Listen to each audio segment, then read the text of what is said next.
Hey there, Braves fans. Welcome to another edition of State of the Braves. I'm your host, George McNair. It is great to be back with you guys, as always. And man, things are going really well for the Braves. Right now, as we speak, the Braves are rolling. They are the toast of baseball, I guess you could say.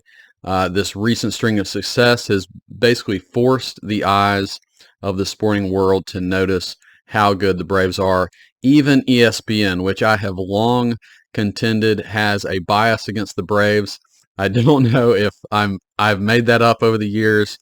Maybe that's just me being a little bit of a homer and seeing things through those eyes. But I've always felt like ESPN has underplayed Braves' success, not talked about them enough. They recently did a sit-down short interview with Ronald Acuna and just noticing how great he has been. But yeah, I mean, even ESPN is having to admit how awesome the Braves are right now. So that tells you something right there. But it's a fun time to be a Braves fan. There's not a lot of negatives to find with this team right now, and we can kind of sit back and enjoy this string of games, this long string of games, where the Braves have just basically dominated baseball. Recently, the Braves swept the Marlins in that series. They outscored the Marlins 29-7. This was supposed to be a matchup where it was kind of a yardstick test for the Marlins against the Braves. They came into this series only 6 games back of the Braves, and the Braves swept them in very convincing fashion. Swept them out of town. Maybe they beat them with the other end of the broomstick. I don't know. So anyways, they swept them out of town. The Braves had a team record 11 home runs. That's a record in a 3-game series. Of course, 6 home runs in that very first game, in which they beat the Marlins 16-4. Then last night they walked into Cleveland and took the first game of that series 4-2. So the offense was a little more quiet in this game, though they did have 3 solo home runs. We'll get into that game in a little bit. During that game, I just want to start off with, man, there was a little bit of a Ronald Acuna injury scare in this game. I don't know if you guys caught the game. You might have missed this if you weren't watching live, but Ronald stole his 40th base of the season, which is awesome in and of itself, but he grabbed at his shoulder. It was kind of a little bit of an awkward slide as he was trying to stay on the base. Grabbed at his shoulder. Snicker and the athletic trainer had to come out, check on him. It looked like he was in some pain. Everybody's heart stopped at that moment, and then ultimately he popped up and seemed to be fine. It didn't seem to bother him the rest of the game. There might be some soreness there, but nothing that you could tell in any kind of swing. So I think, and they didn't really even talk about it after the game that I saw. So everything seems to be fine. But man, that was a scary moment.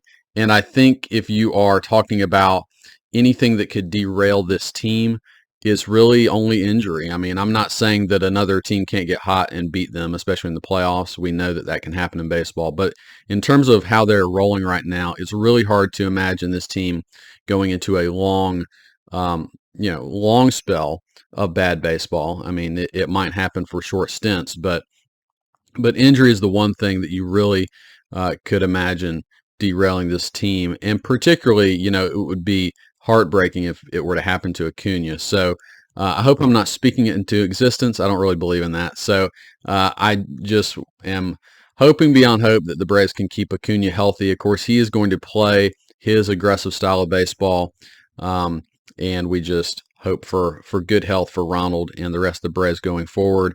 We know that Max Fried and Kyle Wright, those injuries have hampered the pitching staff a little bit. But the offense, since this good run started, everybody on the position side of things has stayed healthy. That's been another important part of this run. So hopefully they can continue to stay healthy. Where the Braves stand right now, they have the best record in baseball at 57-27, a very robust 30 games over 500. I believe that this is already the best record the Braves have ever had in franchise history in terms of before the All-Star break, the most wins they've ever had before the All-Star break. That being said, the All-Star break way back when there were multiple All-Star games, in the 50s and I think before, and so I think this is only Atlanta Braves history, but I mean even then, I mean you're talking about all of the great 90s Braves teams, and this team is doing something really, really special right now. They've won 17 of 18 games. They are currently 9 games up on the Marlins, 12 and a half up on the Phillies, and I always have to mention the Mets. They are 19 games up on the New York Mets. So that's awesome stuff right there. All right, so Game 2 of the Marlins series, I want to go back. The last episode, I covered Game 1 of that series. That was the 16-4 victory where the Braves just absolutely pummeled the Marlins. So let's go ahead and catch up on the last 3 games the Braves have played. Game 2 of that Marlins series, the Braves absolutely go off on Yuri Perez. This is a young, highly touted prospect for the Marlins who's come up and basically dominated baseball for the last month. He came into this game with an ERA around 1, and the Braves scored 6 runs on him in the first inning. He only got 1 out. I mean, this was incredible. This kind of talented pitcher with a 98 to 100 mile an hour fastball and a really good slider on top of that. And this was just them jumping on him from the get-go. Ronald Acuna and Ozzie go back-to-back to start the game. It's just one of those things where everybody, the broadcast, it's like they don't even know what to say because the offense has just been that remarkable.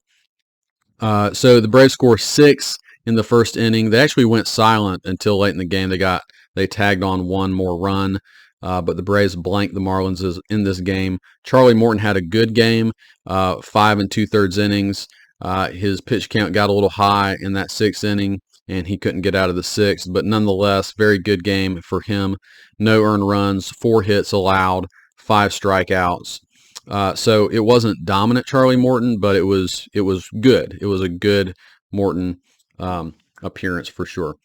All right, and then Game 3 of that series, last game of the series, the Braves end up sweeping the Marlins in this game.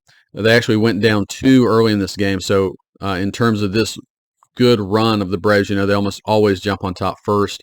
It didn't happen in this game. They go down 2. You have Sandy Alcantara pitching for the Marlins, who hasn't been as good this year. His ERA is closer to 5 after winning the Cy Young last year. But, he's still that kind of guy who can shut you down if he has a good day.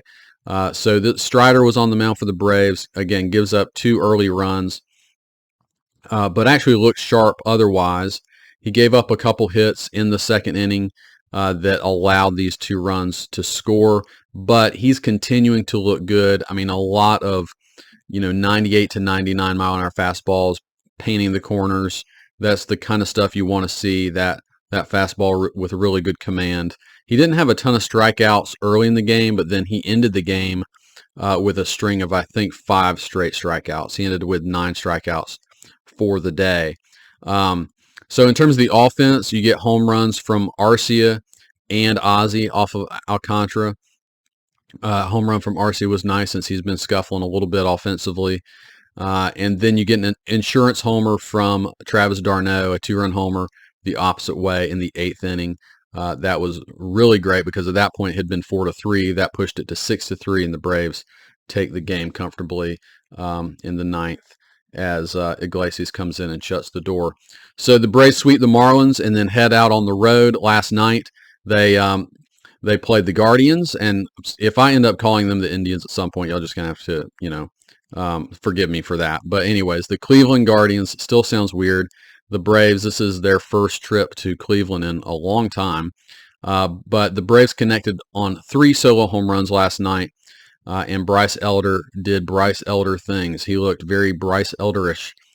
Only 1 strikeout, but a lot of contact against a team that doesn't strike out and has a lot of contact but not a lot of power in the Cleveland lineup. So that's kind of, it wasn't surprising that it went down that way. But 6 2/3 innings, 2 earned runs allowed, 7 hits, 1 strikeout, and 2 walks from Elder. He actually had a chance to get out of that 7th inning with no runs allowed. The last batter he faced, Rosario, the shortstop for the Guardians, got a hard hit single that scored 2 runs, and so Elder comes out at that point. But he was still very good. Kind of the Bryce Elder we have come to expect this season, the all-star Bryce Elder. And it was good enough as the Braves, like I said, get 3 solo home runs. They also got an RBI single from Ozzie Albies. But Michael Harris was the offensive star in this game. 2 home runs from him. Ozuna also had a home run in this game as well, all off of Gavin Williams. So the Braves end up beating Gavin Williams. He's the number 12 prospect in baseball. He's the top prospect for the Indians. So there, I did it. I told you I'd do it for the Guardians. And very talented pitcher. He'd actually the game before this was only his 3rd career start, but in the game before this, he had shut down Kansas City over 7 innings, only giving up 1 hit and no earned runs in that start. So he was coming in feeling really good. But Michael Harris particularly had his number. He crushed a low fastball in his first at bat to right center field, 1 bounce, and then made it into the Braves bullpen from there. And that ball was, I think, about 425 feet, just totally smoked it.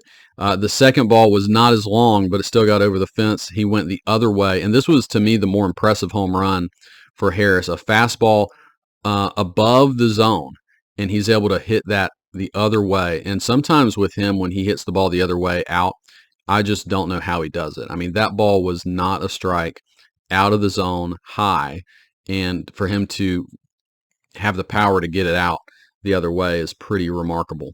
So it's great that Harris, he's been going great for about a month plus now, and he is just continuing to show what he is capable of. And if he continues to play at this level, the Braves are all the better for it.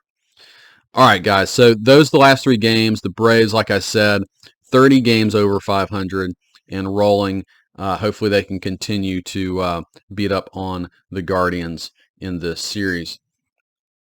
Let's go on to the All-Star game and talk about that a little bit. Oh, before I do that, I meant to do this at the beginning. Happy 4th of July to everybody. Independence Day. I hope you all out there are having a good holiday. Thankful for our freedoms and independence. I know I certainly am. So, all right, well, let's go back into the Braves and talk about the All-Star game. The Braves have an astounding 8 players selected to the All-Star game. I told you guys last time I thought they had 7 basically surefire All-Stars with 1 in Riley, who was maybe on the fence. Well, Riley ends up getting named as well. So really cool. Ozzie Albies was the other one that maybe could have been left off. I think Ketel Marte, second baseman for Arizona, ended up being left off, and some people are mad about that one. But they were, you can make arguments for either one of those guys. So the Braves end up getting 8 All-Star players, 3 starters, 5 reserved. We could call this game the Alex Anthopoulos game, the Alex Anthopoulos All-Star game. 25% of the National League roster is made up of Braves. And I just wanted to also mention, this is another fun thing to me, is that not only are 8 Braves on there, but you also have 3 former Braves, recent former Braves, and Freeman, Dansby, and Jorge Soler also make the team. So if you include those guys as, recent former Braves, then you have 34% of that roster. It kind of has some mark of Alex Anthopoulos on them. So it will have a great Braves flair in the game. But, as I'm thinking about this team, when you get 8 All-Stars, it's just another representation of how successful the first half of this season has been. And I recently saw, after Charlie Morton's start against the Marlins, and the Braves had that great first inning, he was he did a post-game press conference, as they tend to do, and he had some great comments, and I wanted to revisit them. And I think it's some of the best comments I've heard in terms of just defining why this Braves team is so special, why the Braves, you call it the Braves way. I don't know if they still use that term, but just the culture and the Braves organization and why it's kind of unique and why it's been so successful for so long, especially in this last 6 or 7 year iteration of the Braves franchise. So this is a quote from Charlie. It's kind of long and it's a little bit paraphrased and cut down, but I want to read it to you guys and then just talk about it just for a minute. So Charlie said, "I don't think they realize how good they are. People are trying to quantify what's going on with this offense, but I think the guys in that room don't really know what's going on. They think like we're pros, we're good dudes, and we care about each other. We go out and play. They're all pulling for each other. They're supporting each other. They're extremely positive and relaxed. They're really humble for how good they are. To be in that clubhouse, I feel so spoiled. It's kind of surreal. It's a special time in my career to watch what they're doing and to watch the quality of people in that room." So, I read that because, and go back, I'm going to try to post that full interview so you can see that and see him saying them in his own words, and also you can get the full context of those quotes. But Charlie, number one, you see in that quote why Charlie is so valued by the Braves, why they brought him back. I mean, he's obviously a good pitcher. He's not necessarily a dominant pitcher anymore, but he's definitely contributing to this team, really important innings throughout the season. But he's a leader, and he is clearly valuing what this Braves team is about and how unique they are. So, I just kind of made some bullet points of summing up some things that he's mentioning, and these are things that I think I've mentioned and are noticeable when you follow the Braves, but it's just worth revisiting for a minute. So, number one, of course, this is an incredibly talented team, and you can point back to Anthopoulos for assembling this team, right? So you need talent, but there are also tons of talented teams throughout the league. I mentioned this a little bit last episode, but why such a talented team in the San Diego Padres or such a talented team in the Mets? Why did they flounder? Why do they struggle? They're talented, right? There's something beyond that has to be in place for a team to experience the kind of success that the Braves are experiencing this year. So going back into this quote, right, just a few things beyond talent. This team ignores the noise and the hype of the media, right? They're kind of like, in a good way, they're ignorant to it. They're oblivious to all that stuff. They're insulated in a very good way to just have fun and go play for each other. Another thing he said, basically, they care about each other and they support each other. And what that tells me is they're a bunch of good teammates, right? It's not you're in there for your whatever, that it's individual and you're just there to get yours. There's a genuine care for teammates. This is why you hear all the time this Atlanta's a great clubhouse, a great place to play. He's saying that they play hard, that they're professionals, right? That means to me that they take what they're doing seriously, but they're also loose and they're having fun. This is helpful for not being stressed. I mean, the baseball season is a long, arduous thing. You can imagine being a professional baseball player would be probably pretty stressful at times. They don't stress, and that they help each other out in that way. They stay positive and relaxed. That's another thing he's mentioning. And to me, that means they're more mentally strong. They're a mentally strong team. We see this where when they do go through some down times, they never have more of a 3 or 4 game losing streak. They don't let it spiral. And then he said they're humble. To me, that's one of the biggest things for success of any team is humility. A huge part of being a good teammate, being coachable, continuing to get better is being humble, recognizing you don't have all the answers. You're not, the greatest thing ever to come along. And even when you're as great as Ronald Acuna, he has shown humility this year, right? He came in with a desire to get better, to be more coachable, to improve, and he's certainly done that. And that's what it takes to be a great team, and really just even to be a great individual player, is showing that humility and that coachability. So yeah, these comments from Morton are really cool to hear. Again, I'm going to post that video so you guys can see it if you missed it. I'll post it at least on Twitter, so if you're following me there, you can see it. All right, but yeah, this crew is incredibly talented, but also incredibly humble and coachable. I connect those two things together. I think it's a huge reason for their success.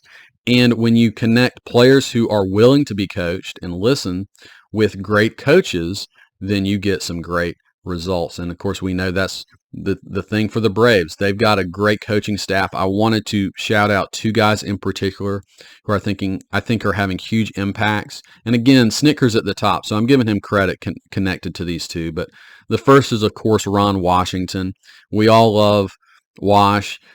He's one of my favorite dudes to just, when I'm watching a game, just checking out Wash and what he's doing and what he's saying from the third base box. It's just fun to watch him. But he was interviewed recently because every one of his infielders was chosen for the All-Star game. And he basically said he feels like a proud papa, which I thought was a good way to say it.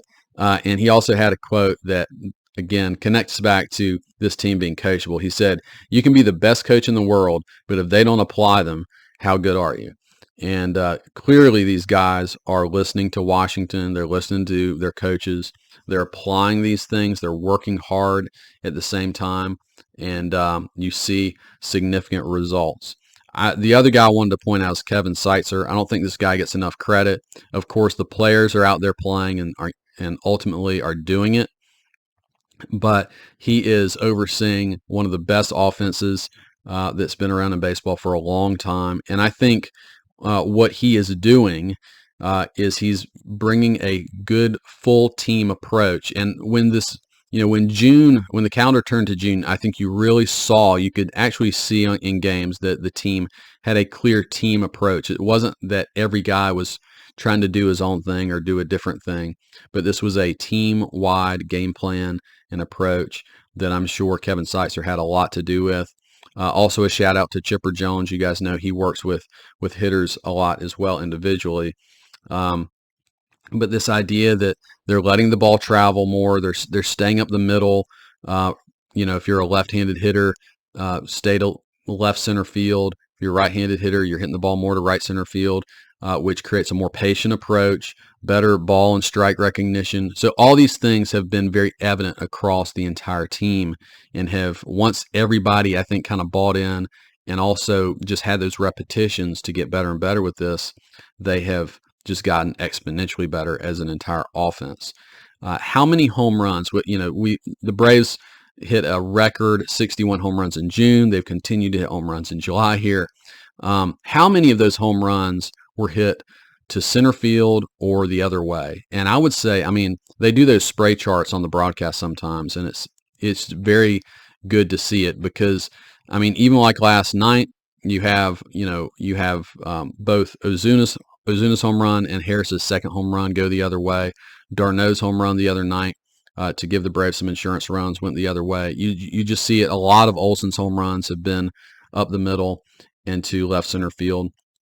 And I think you see a ton more power and it's effective, that kind of approach. So I give a lot of credit to Kevin Seitzer on that. All right, so let's talk a little bit more about the All-Star game. 8 Braves are All-Stars and 5 of them are reserves. So how are reserves selected? I don't know if you guys know this. So it's mostly a vote by the players. So, ballots get sent out to players. There are 23 total reserve spots for the All-Star game. 17 of those spots are filled by player votes of these reserves. And so that leaves 6 final spots that the commissioner's office fills out. I don't necessarily love that the commissioner's office gets to do that, but they usually focus on making sure that each team gets a representative. So I think they just kind of come back and fill it out for primarily those reasons.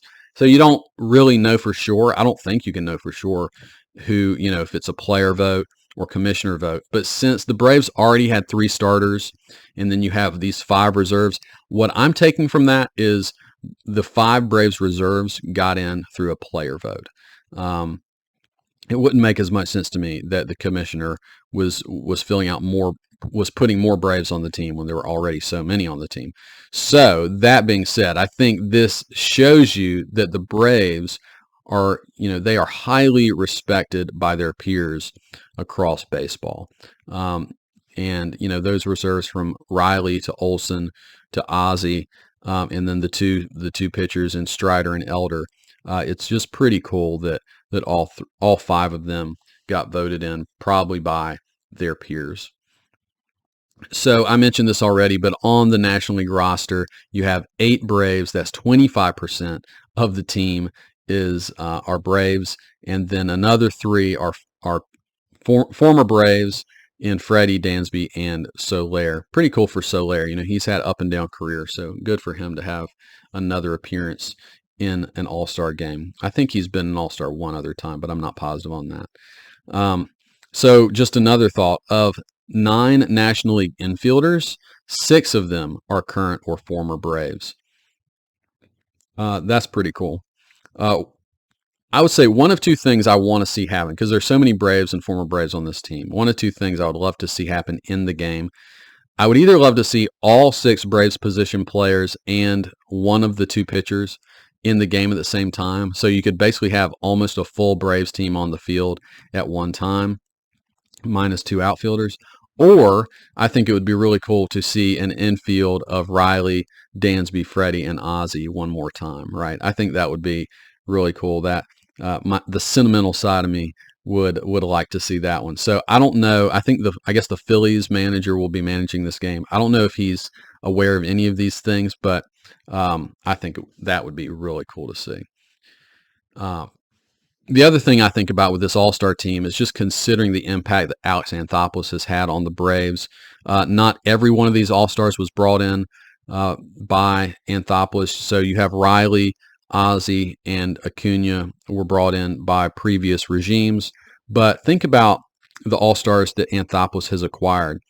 Matt Olson, right, obviously came through a trade. This was probably the biggest trade, and he was a previous All-Star, so it's not shocking that he would make another All-Star team. That was kind of the expectation on him. But then what about the other guys? So Sean Murphy comes in this year through a trade. Now, Murphy was known to be a good player, a next-level defensive catcher, a pretty solid offensive catcher, but he had never made an All-Star team. He had a career OPS of only 755, which is not that great. And this year, as of yesterday, Murphy's OPS was 949, which is elite offensively. So I don't know that Anthopoulos knew that Murphy would be this good offensively, but maybe he had a clue that he was better than what he had shown throughout his career. Murphy did have a great second half last year, so maybe that was the clue that Anthopoulos needed. But Spencer Strider, we know that he's great now, but he was drafted in the 4th round of that shortened 2020 draft. There were only 5 rounds in that draft. The Braves got him in the 4th round. Bryce Elder, the Braves got him in the 5th round of the 2020 draft. And then, of course, Orlando Arcia came to the Braves about 3 years ago in a trade that was like no one even really cared about that trade. He was sent immediately to AAA, spent most of that year in AAA. Spends basically 2 years as a Braves utility player, and then now, after the Braves letting Dansby Swanson go, of course, Arcia just burst onto the scene in a way that no one expected. Arcia had a career 2.3 WAR coming into this season, and he's already at a 1.9. I can't imagine Anthopoulos saw this coming. I think he did believe in Arcia in a way that probably few people did. And I think Seitzer also has a lot to play with Arcia and his change in his approach to hitting. But, man, it is really cool. It does make me wonder, though, who is the more unlikely All-Star coming into this season, Elder or Arcia? Elder gets sent to AAA to start the year. Arcia, kind of in a lot of people's mind, was the surprise choice to start at shortstop. Arcia had never really done, he'd been a starting shortstop before, but not to a lot of great success. And Elder showed flashes at the very end of last year, but, it was against the Nationals and Marlins, so you could kind of reason that away. And these two guys, for both of them to show up and be All-Stars, the other guys on the team that made the All-Star team, they don't surprise you that much. But these two surprise you, and it's pretty cool that they were able to be such big contributors in the first half of the season for the Braves. But yeah, I mean, just consider the other main position players for the Braves that didn't make the All-Star team and how good they are. I mean, think about just this past game. Who hit the home runs? Ozuna hit one, and Harris hit the other two, right? Ozuna, Rosario, d'Arnaud, and Harris are your other four main contributors from a position player standpoint. And they all had their early struggles of this season, whether it was just struggling at the plate or with injuries or kind of both. But actually, all four of them now are playing at a very high level. And those are your four non-All-Stars. It just is a reminder of how incredibly good this team is. Another little bit of news that came out related to the All-Star game and the All-Star weekend is that Acuna and Olsen have both politely declined to participate in the home run derby. I find this actually refreshing. I mean, would it be really cool to see either of them participate? Yes, it would be. Acuna has participated in the past, I think twice before. Olsen makes a whole lot of sense because he's leading the National League in home runs. But I think they're both very much focused on just playing games and, what the team is doing. And, of course, playing in this home run derby, and especially how it's done now with it being timed, I think it actually is incredibly physically taxing. So there's a lot of wisdom to me in not doing it. And it also makes me kind of chuckle. Pete Alonso, this dude takes the home run derby way too seriously. I mean, it is kind of absurd how important it is to him. I'll call, Mr. Throw It Again, Mr. Pete Alonso. So he's going to do it, and he's all about it. And yet Acuna and Olsen don't need to win a pointless individual contest. And I kind of appreciate that more, guys. I mean, yeah, it would be fun to see him do it. It would be really fun to see him beat Pete Alonso, but it's kind of like they recognize the more important thing, and that's good. Snicker actually praised Ronald's decision on this, just kind of saying it's another. It would have been cool to see him do it, but it's another sign of maturity and growth, and that he's really focused on winning games. So I agree with Snicker's take on that. And you just see that generally with Acuna this year, right? That his attention to detail is more tight. And his focus has been a huge part of his success this year. Obviously Acuna is probably the most talented player in baseball, but when you can combine that with hard work and a commitment to fundamentals, that is a really scary combination. It reminds me of a comment from Chipper Jones recently. He said that Ronald is the most talented player in Braves history. And when he said that, it really made me kind of jump for a second. I'm like, well, wait a second. Number one, Chipper himself. Number two, what about Hank Aaron? Murphy. You could go down the list, especially position players. And yet, that's probably true, right? Just in terms of talent. And that's what Chipper was saying. He didn't say he was the greatest Brave ever, but he was saying he's the most talented, which tells you he could be the greatest Brave ever. But what does it take to be the greatest? Of course, it takes talent. Okay, check. Ronald has that.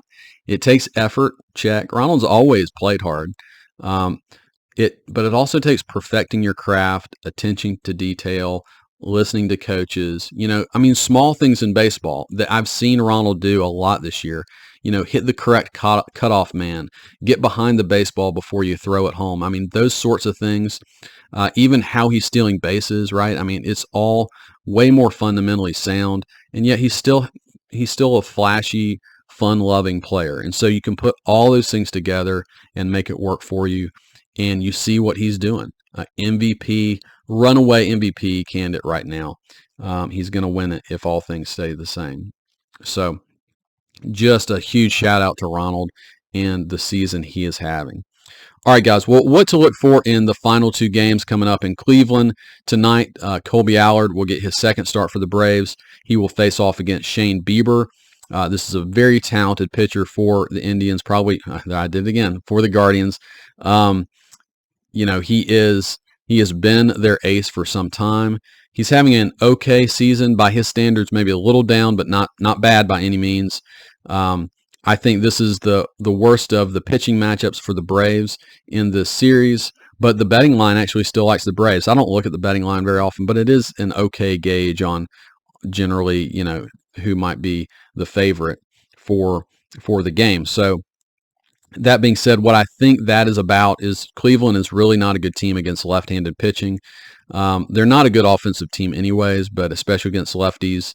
They only have a 234 batting average against lefties with a very meager 670 OPS. That's compared to a 253 average and a 690 OPS against righties, which isn't great either, but particularly that lower batting average should allow for some success for Colby Allard. He's coming off a pretty good first outing that he had last week, so hopefully he can keep it rolling.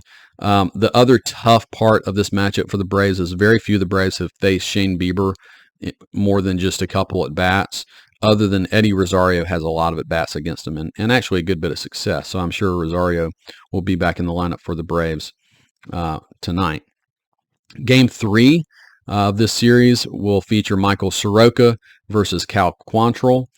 Soroka, I'm really interested in this game if Soroka can back up what was a pretty solid start last time out with another one this time out. So that's very intriguing to me, especially against a team that's more of a contact team. Probably less strikeouts, but hopefully still a lot of success. Braves will go against Cal Quantrill. Quantrill has actually been a very good pitcher the last 2 years.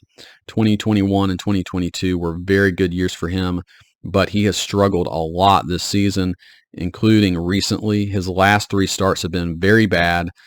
He's given up 6 runs, 8 runs, and 6 runs in his last 3 games. So it's tough. It's a tough matchup for him to right the ship against the best offense in baseball, but that's what he's going to have to do. All right, guys. Well, that is what I have for you this time out. Again, Braves are kind of winding down the first half of the season, going into the All-Star break, but some fun and interesting matchups going forward in the next few games. So I will certainly be watching. I hope you are too, and I will talk to you again soon.